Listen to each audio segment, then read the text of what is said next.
प्यार, धोखा और मौत की एक ऐसी खूनी खेल जिसने रिश्तों को तार तार कर दिया। आज हम आपको अंबेडकर नगर की एक ऐसी सच्ची वारदात से रूबरू कराएंगे जहां एक पत्नी ने अपने पति का खून कर दिया और इस जघन्य अपराध में उसका साथ दिया उसके ही दो सगे भाइयों ने।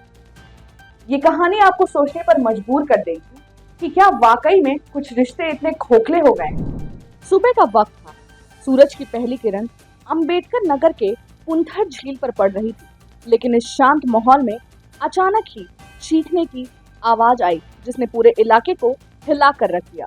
झील के किनारे खेत में पड़ी एक लाश ने लोगों को दहशत में डाल दिया। ये शव था 32 साल के मोहम्मद अनीश का। पुलिस मौके पर पहुंची। शुरुआती जांच में यह हत्या का मामला लग रहा था। अनीश का गला किसी रस्सी से घोटा गया था, लेकिन सवाल ये था कि अनीश की किसी से दुश्मनी हो सकती है क्या? किसने और क्यों इतनी बेरहमी से उसे मारा? पुलिस ने जब इस केस की तह तक जाना चाहा तो एक के बाद एक चौंकाने वाले खुलासे होने लगे।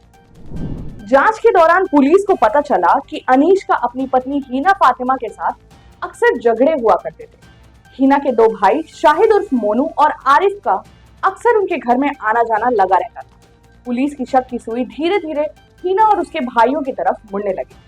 जब पुलिस ने हीना से सख्ती से पूछताछ की तो उसने जो बताया उसने सबको हैरान कर दिया। हीना ने बताया कि उसने अपने पति अनीश की हत्या खुद की और इसमें उसके दोनों भाइयों शाहिद और आरिफ ने भी उसका पूरा साथ दिया। उसने खुलासा किया है कि वो अनीश के साथ खुश नहीं थी। दोनों के बीच में अक्सर कहासुनी हो जाया करती थी। इस दौरान हीना ने अपने भाइयों को सब कुछ बता दिया और तीनों ने मिलकर अनीश को रास्ते से हटाने की ठान ली। हत्या वाले दिन हीना ने अनीश को रात में खाने में नींद की गोलियां मिलाकर खिला दी। जब अनीश गहरी नींद में सो गया तो उसने अपने भाइयों को अपने घर बुलाया। तीनों ने मिलकर एक मटमैली रस्सी से अनीश का गला घोट दिया। जब उन्हें यकीन हो गया कि अनीश मर चुका है तो वे उसकी लाश को बाइक पे लाद कर पुंथर झील के पास ले गए और खेत में उसे फेंक दिया। इस वारदात के बाद पुलिस ने तुरंत एक्शन लिया।